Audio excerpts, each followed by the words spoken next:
First, transitive सकर्मक क्रिया। जैसा कि नेम से स्पष्ट है, सकर्मक यानी कि कर्म सहित जिसमें कोई भी ऑब्जेक्ट दिया हो, अर्थात जिस सेंटेंस में वर्ब के साथ कोई भी कर्म दिया हो, सकर्मक क्रिया कहलाती है। Which contains at least one object is called transitive verb. ऐसा कंटेन्स जिसमें कम से कम एक ऑब्जेक्ट दिया हो, ट्रांजिटिव वर्ब कहलाती है। For example, he reads newspaper. Newspaper इसमें क्या है? ऑब्जेक्ट है। रीड्स क्या हो जाएगी? ट्रांजिटिव वर्ब हो जाएगी, यानी कि सकर्मक क्रिया हो जाएगी। I teach grammar. Grammar object है, तो टीच सकर्मक क्रिया हो जाएगी, transitive verb. She helped the poor. The poor क्या है? ऑब्जेक्ट है, तो हेल्प्ड इसके सेंटेंस में दी हुई वर्ब हेल्प्ड ट्रांजिटिव वर्ब हो जाएगी। सेंटेंस में दी हुई वर्ब के साथ अगर कोई ऑब्जेक्ट दिया हुआ है तो वह ट्रांजिटिव वर्ब कहलाती है। न्यूज़पेपर, ग्रामर और द पुअर ये ऑब्जेक्ट हैं और ये वर्ब हैं। जिस वर्ब में कम से कम एक ऑब्जेक्ट जुड़ा हो, ट्रांजिटिव वर्ब कहलाती है। तो रीड्स, टीच, हेल्प्ड, इनमें एक एक ऑब्जेक्ट जुड़ा हुआ है, इसलिए ये सभी ट्रांजिटिव वर्ब हैं। सेकंड, इंट्रांजिटिव वर्ब, अकर्मक क्रिया। जैसा कि नेम से स्पष्ट है, अकर्मक जिसमें कोई कर्म न हो, ऑब्जेक्ट न हो, वह क्रिया अकर्मक क्रिया कहलाती है। Which does not take any object is called intransitive verb.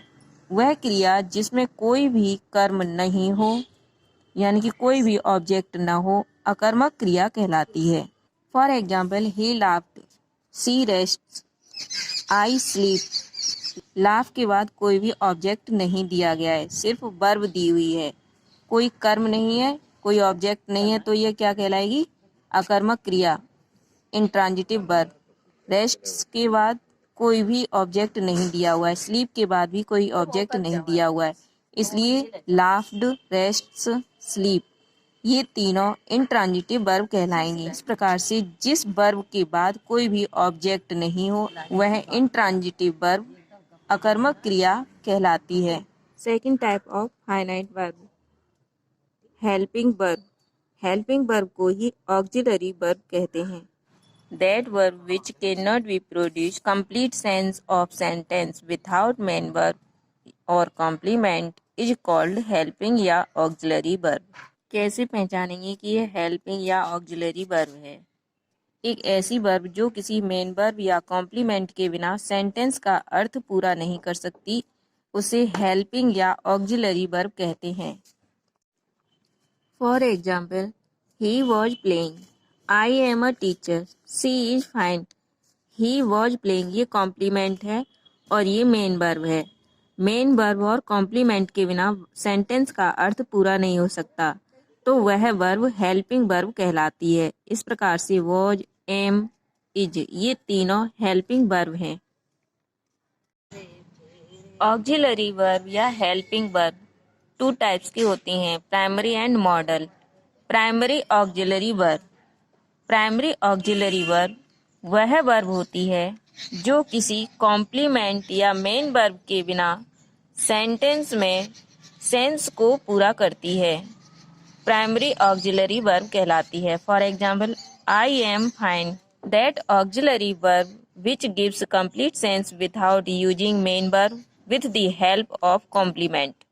Primary auxiliary verb वह वर्ब होती है, अगर मेन वर्ब दिया जाए तब तो वह सेंटेंस का अर्थ पूरा करेगी ही, लेकिन अगर मेन वर्ब नहीं दिया जाए तो कॉम्प्लीमेंट की सहायता से भी वह सेंटेंस का अर्थ पूरा करती है, तो उसे प्राइमरी ऑक्सिलरी वर्ब कहते हैं।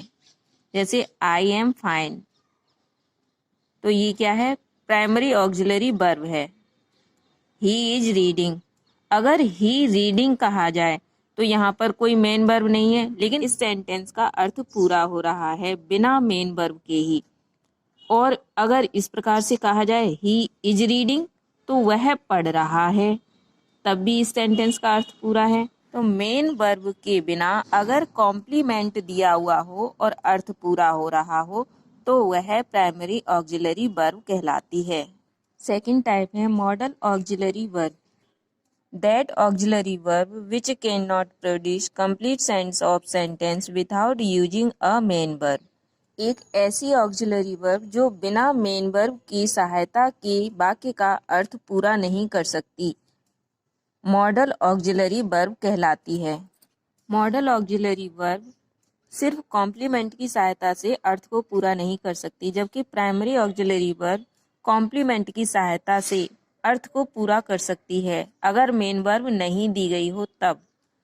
लेकिन मॉडल ऑक्सिलरी वर्ब बिना कॉम्प्लीमेंट की सहायता के अर्थ को पूरा नहीं कर सकती। यही दोनों में डिफरेंस होता है। जैसे ही कैन अ टीचर, अगर बी नहीं लगाया जाए तब तक इस सेंटेंस का अर्थ पूरा नहीं है। जब इसमें बी लगा देंगे तब ये सेंटेंस का सेंस कंप्लीट हो जाएगा। He can be a teacher, क्योंकि बी मेन वर्ब है। ही कैन हेल्प यू, इस सेंटेंस का सेंस कंप्लीट है। सिर्फ अकेले कॉम्प्लीमेंट से इस सेंटेंस का सेंस कंप्लीट नहीं हो सकता। ही कैन हेल्प यू, अब इस सेंटेंस का सेंस कंप्लीट हो गया। इस प्रकार की वर्ब को मॉडल ऑक्सिलरी वर्ब कहते हैं। Can, could, may, might, should, must, ये सभी वर्ड मॉडल ऑक्सिलरी वर्ब होते हैं। Difference of primary and model auxiliary verb. Primary auxiliaries में सेंटेंस में मेन वर्ब के बिना सिर्फ कॉम्प्लीमेंट दिया हुआ हो तो सेंटेंस का सेंस कंप्लीट हो सकता है, लेकिन मॉडल ऑक्सिलरी वर्ब में मेन वर्ब के बिना सेंटेंस का अर्थ कंप्लीट नहीं होता है। यही प्राइमरी और मॉडल ऑक्सिलरी में डिफरेंस होता है।